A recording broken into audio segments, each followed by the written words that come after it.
Live to Canberra now, the Shadow Home Affairs Minister Kristina Keneally joins me. We're all about bad blood at the moment, new blood tonight, Kristina Keneally. What was apparent is that there was so much chaos on the Liberal side. I mean, going back to that week where Parliament was shut down, but Labor still couldn't win an election. What does that say? Well, Laura, first of all, congratulations to Sky News for putting this documentary together. We see this government beginning their third term as they ended their second, with their division on full display and how much they distrust and dislike one another there for all to see. For my mind, two things came out of this documentary last night. One, Peter Dutton and Malcolm Turnbull have very different recollections of the same event, and one of them is not telling the truth. I suspect Matthias Cormann knows what happened in that room, in that conversation between Peter Dutton and Malcolm Turnbull. And secondly, I wish Peter Dutton spent as much time paying attention to his portfolio as he did to his failed leadership ambitions and the internal machinations of the Liberal Party, because in the Home Affairs portfolio we have significant and pressing matters underway, including the Paladin contract, which is due to expire in 4 days. It is a complete and utter mess of Peter Dutton's own making, as well as, of course, the ongoing debate, a faux debate, a fake debate created by Peter Dutton when it comes to the medevac laws. Is there any evidence that he hasn't been able to multitask the two? Well, first of all, he isn't actually able to count the numbers in his own caucus to be able to get their support to become leader. But secondly, when it comes to Paladin, and this is the more important issue, we have a company that is spending $1,600 a day per refugee and asylum seeker providing services. In 4 days, that contract is about to end. Okay, we have what the would you PNG do? government saying they don't want it reviewed. Would you extend it temporarily, or would you give it to a PNG company?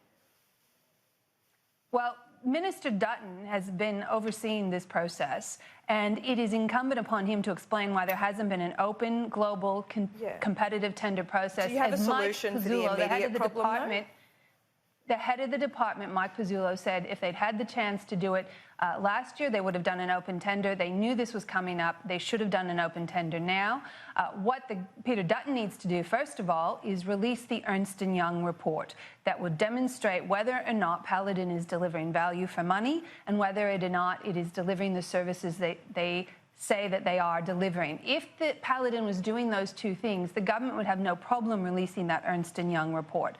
Secondly, Peter Dutton needs to explain the discrepancy between the evidence given by the Home Affairs Department that a KPMG report said that there was no risk with Paladin. Now we know that that KPMG report says that there was a moderate to high risk in engaging Paladin to deliver these services, a financial risk to the taxpayer.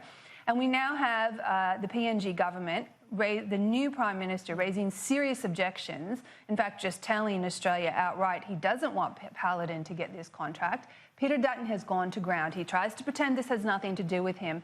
Ministerial accountability demands that Peter Dutton explain to the Australian people what is being done with their money and in their name when it comes to these services. Let's talk about Medevac. Will Labor support any changes? There is no bill before the Parliament to repeal the medevac laws. There will be next week. Peter Dutton said there would be. We have seen no such bill. He's given no justification for why that bill needs to be repealed. And I haven't heard Prime Minister Morrison say that he wants the bill to be introduced next week. If Peter Dutton has legislation, he needs to put it forward now. He needs to put up or shut up, because every claim he has made about medevac has proven to be false. The laws are working. They are working as they are intended to do. And in fact, Peter Dutton has agreed with almost every medevac transfer. He's only been overruled twice by doctors he appointed, on health grounds. So Peter Dutton knows these laws are working.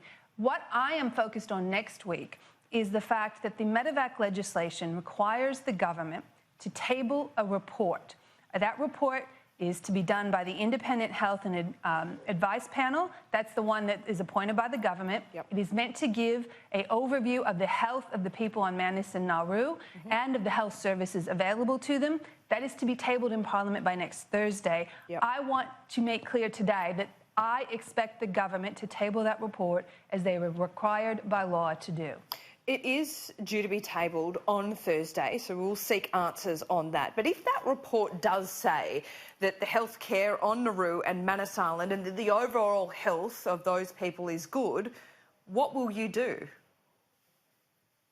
Laura, I don't know that we can preempt what the report will say, but we know from the evidence that we have before us that Peter Dutton and the coalition government have transferred 1,000 people here outside of Medevac for medical treatment. No, and that's because I hate to interrupt you, but if this independent report does say that the overall health of asylum seekers in Manus and Nauru is good, are there then grounds to wind back the Medevac legislation?